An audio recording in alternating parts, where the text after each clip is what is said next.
Dans cette vidéo, nous allons utiliser le logiciel GeoGebra pour mettre en évidence la relation qui lie les coordonnées de deux points AB, A et B, et les coordonnées du vecteur AB. Pour cela, on va choisir un repère et on va afficher la grille pour faciliter la lecture des coordonnées. On va placer un point A de préférence sur un nœud, par exemple ici. Voilà. Et comme ça, on peut lire facilement les coordonnées. Les coordonnées vont être des coordonnées entières. Vous voyez que le logiciel, ici, sur la partie gauche, en haut, il a affiché déjà les coordonnées de A. Il a écrit A est égal à 1,2. Ça veut dire que le point A admet pour coordonnées 1, 2. Ben, vous savez que nous, on n'utilise pas la notation égale, ni virgule pour les coordonnées, surtout quand il y a des nombres décimaux. La notation qu'on utilise, c'est A, parenthèse, 1, point virgule 2. Nous allons placer un autre point B sur un autre nœud. Là aussi, vous voyez, le logiciel a affiché directement les coordonnées, c'est 6, 4, ce sont des valeurs entières. Ensuite, nous allons représenter le vecteur AB. On vient ici, on choisit vecteur, on clique sur A, on clique sur B, et voilà, on a le vecteur AB.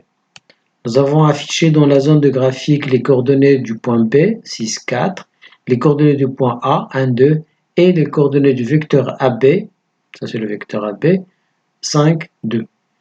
Alors, ce qu'on veut, c'est trouver une relation entre les coordonnées de A et B et les coordonnées du vecteur AB.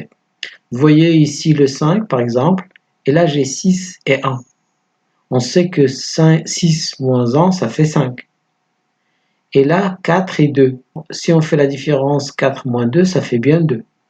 Nous allons voir est-ce que cette remarque est valable pour n'importe quelle position du point B ou n'importe quelle position du point A.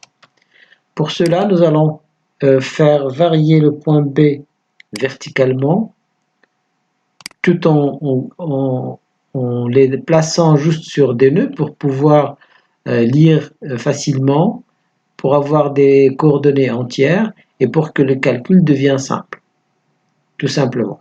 Donc nous avons fixé l'abscisse du point B, c'est 6. Donc là, 6 moins 1, ça fait bien 5.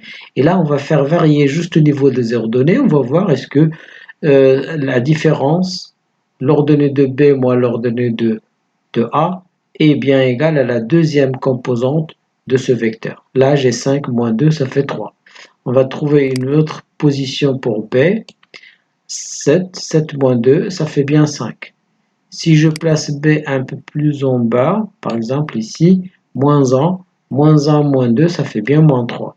Si je déplace encore plus bas, là par exemple, moins 4, moins 2, ça fait bien moins 6. Donc la remarque semble être valable pour n'importe quelle position de point B. Alors maintenant, au lieu de faire varier le point B verticalement, on va le faire varier horizontalement. Par exemple, on choisit cette position. Là, il admet pour coordonnées 3, 5. 3 moins 1, ça fait bien 2.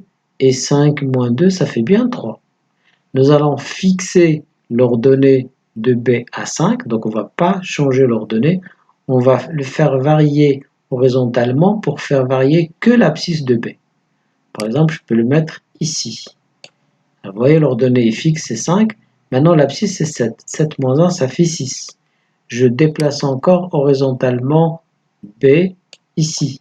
J'ai toujours l'ordonnée 5, mais maintenant l'abscisse 12. Et 12 moins 1, ça fait bien 11. Si je déplace B dans l'autre sens, là par exemple B moins 2, 5. Le 5, c'est toujours l'ordonnée, mais maintenant l'abscisse, c'est moins 2. Moins 2 moins 1, ça fait moins 3. Alors c'est valable aussi si je fais varier A. Donc de la même façon, vous pouvez faire varier A et vous obtenez le même résultat. 6 moins 1, ça fait 5. 2 moins 5, ça fait bien moins 3. Vous pouvez mettre le A où vous voulez. Vous pouvez même le placer comme ça. Vous voyez, 6 moins 11, ça fait moins 5. Et 2 moins 5, ça fait bien moins 3.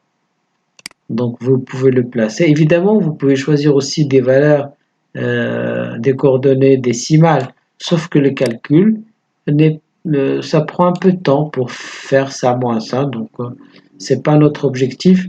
L'objectif, c'est tout simplement de faire apparaître cette propriété pour que ça soit plus clair. C'est pour cela qu'on a choisi d'afficher que des valeurs entières des coordonnées de A et de B. On peut donc conclure que pour les coordonnées de vecteur AB, on fait l'abscisse de B moins l'abscisse de A, l'ordonnée de B moins l'ordonnée de A.